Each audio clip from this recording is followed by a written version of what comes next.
এই মধুর কৃষ্ণ নাম গাইতে ভুলো না, এই মধুর হরি নাম গাইতে ভুলো না।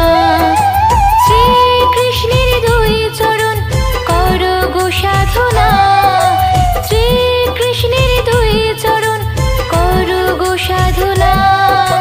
মধুর হরি নাম গাইতে ভুলো না, এই মধুর হরি নাম গাইতে ভুলো না।